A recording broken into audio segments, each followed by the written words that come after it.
नमस्कार, आप देख रहे हैं विमर्श न्यूज।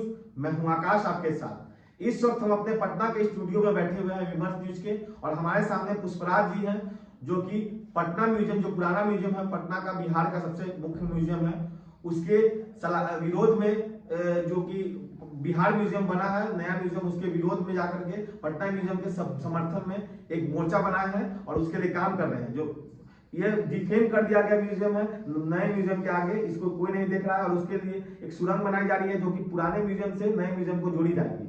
और इस नए सुरंग को बनाने के बाद इस म्यूजियम की साजो सज्जा में कमी आ जाएगी, क्योंकि पहले से ही नए म्यूजियम इसको कम किया जा रहा है। सरकार का ध्यान इस पर कम है और साथ में लोगों को भी कम आने जाने लगे। जो इसको समझते हैं टूरिस्ट प्लॉट के तरफ से जो सरकार इसको समझती थी, तो अपने वेबसाइट से भी इसको कम आकर्षण देने की कोशिश की जा रही है। तो इसके बारे में आपको बता दें कि यह 1917 में इसकी स्थापना की गई और आज इसका 107वां वर्षगांठ है।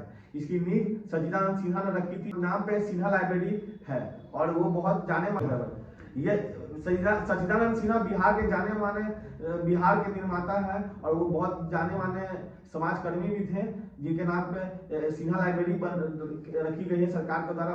उसकी भी हालत जर्जर कर दी गई है, उसी की तरह बिहार संग्रहालय की तरह। और इन लोगों का यह मानना है कि जो ये लोग इसलिए विरोध कर रहे हैं और इस बिहार संग्रहालय का, पटना संग्रहालय का समर्थन कर रहे हैं, क्योंकि इनका यह मानना है कि यह जो म्यूजियम है इस पर ध्यान नहीं दिया, और कि आगे आने वाले समय में इसकी धीरे धीरे इसकी सामग्रियों को भी बेच दिया जाएगा, या कालाबाजारी कर दी जाएगी, या फिर सामान चोरी कर दी जाएगी। तो इस पर हम बात करते हैं। सर, आपका स्वागत है हमारे विमर्श चैनल पे। धन्यवाद।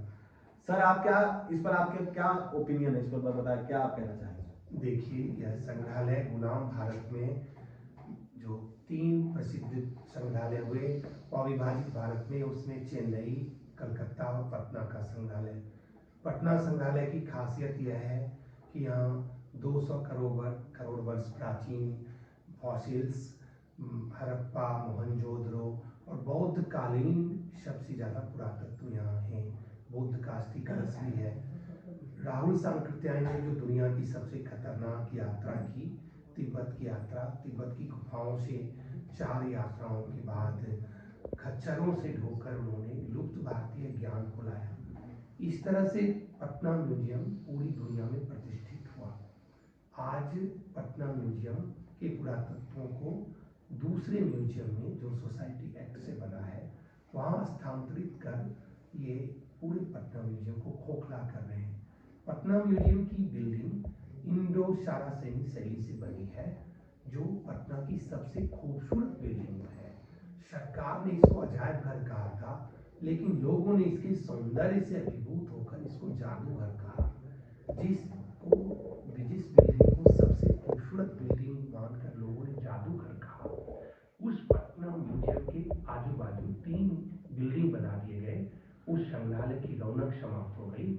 उस संग्रहालय के 80% से ज्यादा पुरातत्व सोसाइटी एक्ट से निर्मित बिहार म्यूजियम सोसाइटी में रखे गए। इस तरह से अब पटना म्यूजियम, जो यक्षिणी पटना म्यूजियम की गौरव थी, उस यक्षिणी को जब भारत सरकार दिल्ली ले गई थी, तो वापसी के साथ भारत सरकार को भी मुआवजा देना पड़ा था।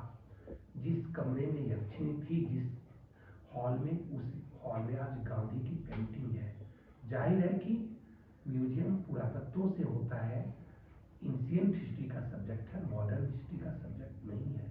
तो पटना म्यूजियम की पूरी रौनक, पूरी ऐतिहासिकता, इसके अंतर्राष्ट्रीय महत्व पर खतरा है, और इसलिए हम लोग इस म्यूजियम की रौनक, इसके ख्याति और इसके महत्व को कायम रखना चाहते हैं। जी, मेरा आखिरी सवाल आपसे ये है, क्योंकि अभी तो बुनियादी बातों पर ही बात करेंगे, छोटा कार्यक्रम रखने से लंबा अच्छा जाता है।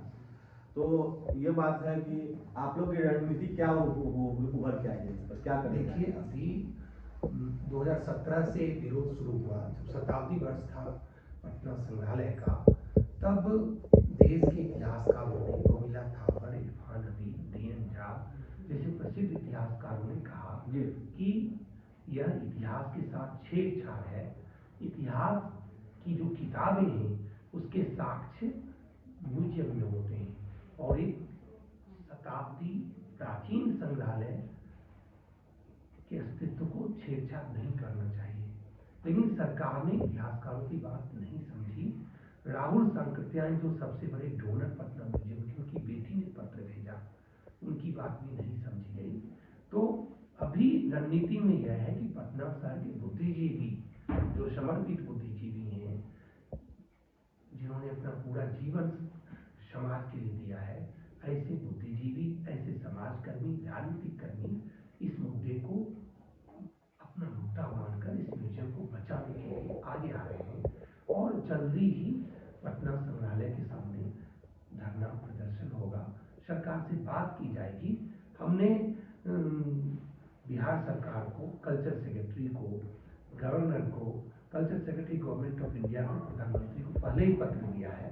लेकिन अब मुख्यमंत्री से सीधे पटना के बुद्धिजीवी मिलेंगे, राजनीतिक कर्मी मिलेंगे। तो कौन से विधायक उनके पास आपको लेके जाए?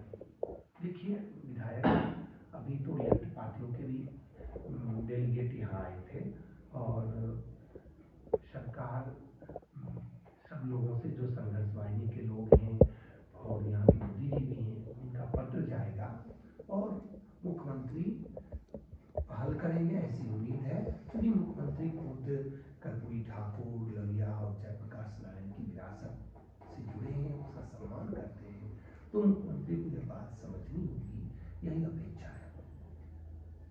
तो जैसा कि इनका साफ कहना है कि राहुल सांकृत्यायन ने और साथ में लेफ्ट पार्टी के डेलीगेट्स और संघर्ष पार्टी के कुछ लोग और साथ में लेफ्ट के घटक दलों ने मिलकर ये मुख्यमंत्री से सीधे मिलने की बात है उनके हाउस में। मतलब पार्लियामेंट्री सेशन तो अभी है नहीं, उसके बाद सेशन शुरू होगा, उसके बाद तो उनसे मिलेंगे और उनसे जाके सीधे बात करेंगे इस मुद्दे पर। और सारे धरोहर को बचाने की इनकी चेष्टा है।